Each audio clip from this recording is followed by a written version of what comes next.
നോക്കണേ, ഏതാണ്ട് 1 കിലോമീറ്ററിലധികം ദൂരത്ത് ഈ ഒറ്റവരി റെയിൽവേ ട്രാക്കിൻ്റെ ഇരുഭാഗത്തും ആളുകൾ താമസിക്കുകയാണ്. सरकार नहीं आता, वोट लेता चल जाता. हम लोग का गरीब का कोई सरकार नहीं है, गरीब का कोई नहीं है यहाँ. ഞങ്ങൾ പാവപ്പെട്ടവർക്ക് ഒരു സർക്കാരും ഇല്ല, വോട്ട് വാങ്ങും പോകും എന്നാണ് അവർ പറയുന്നത്. बोलने से हम लोग का उल्टे झोपड़ी तोड़ के चल जाएगा. कोई ले डर से कोई बोलता ही नहीं है. ബംഗാളിലൂടെ എല്ലാ സ്ഥലത്തൂടെ നമ്മൾ സഞ്ചരിച്ചപ്പോൾ കണ്ടൊരു കാഴ്ച രാഷ്ട്രീയ പാർട്ടികളുടെ കൊടികളാണ്. പക്ഷേ ഈ ചേരിയിൽ ഒരു രാഷ്ട്രീയ പാർട്ടിയുടെയും കൊടി കാണുന്നില്ല. പക്ഷേ നമ്മുടെ ദേശീയ പതാക കാണുന്നുണ്ട് ഇവിടെ. പരിവാർ പോ കിतना आदमी 10 आदमी एक ही रूम ഓ 10 ആൾക്കാരുള്ള കുടുംബമാണ്. ഒരൊറ്റ മുറി വീടാ. വൈശാഖ ഒന്നും അത് കാണിച്ചു കൊടുക്കും.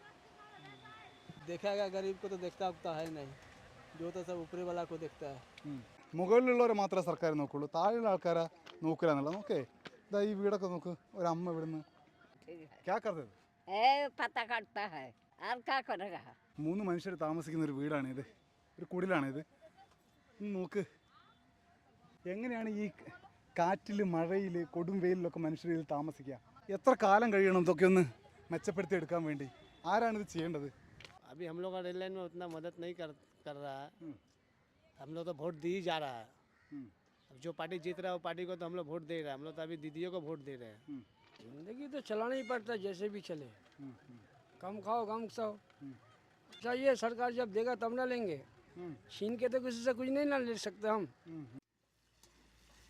आपका सरकार कैसे है ममता का? ममता दीदी को भालो. हाँ हाँ बोनिया. हाँ हाँ अच्छा है. हाँ अच्छा है. हाँ लोग की भंडार दे हाँ और की बोलबो हम आके पाले. ഈ ഭരിക്കുന്ന സർക്കാരുകളെ എന്തൊക്കെ വാഗ്ദാനങ്ങളാണ് ജനങ്ങൾക്ക് കൊടുത്തത്? ബംഗാൾ ഭരിക്കുന്നവരും കേന്ദ്രം ഭരിക്കുന്നവരും.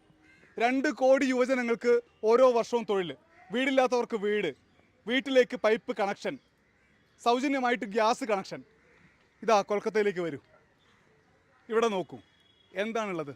വീടുണ്ടോ? തൊഴിലുണ്ടോ? വെള്ളമുണ്ടോ? ഗ്യാസ് ഉണ്ടോ?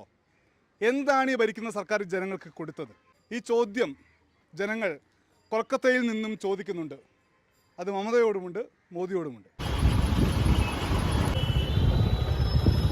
ഏറ്റവും പാവപ്പെട്ട മനുഷ്യരുടെ ജീവിതം, അതാണ് വോട്ടർ സൈക്കിൾ ഡയറി പ്രേക്ഷകർക്ക് മുന്നിൽ എത്തിച്ചത്. ഈ തെരഞ്ഞെടുപ്പ് കാലത്ത് നമ്മൾ കേട്ട ശബ്ദം, കാണിച്ച ശബ്ദം ഈ രാജ്യത്തെ ഉത്തരേന്ത്യയിലെ ഏറ്റവും പാവപ്പെട്ട മനുഷ്യരുടേതാണ്, അവരുടെ ജീവിതമാണ്. അതെ, നമുക്ക് ഇത്തവണത്തെ യാത്ര ഇവിടെ കൊൽക്കത്തയിൽ അവസാനിപ്പിക്കാം. വീണ്ടും കാണാമല്ലേ വൈശാഖ? വീണ്ടും കാണാം. ബൈ.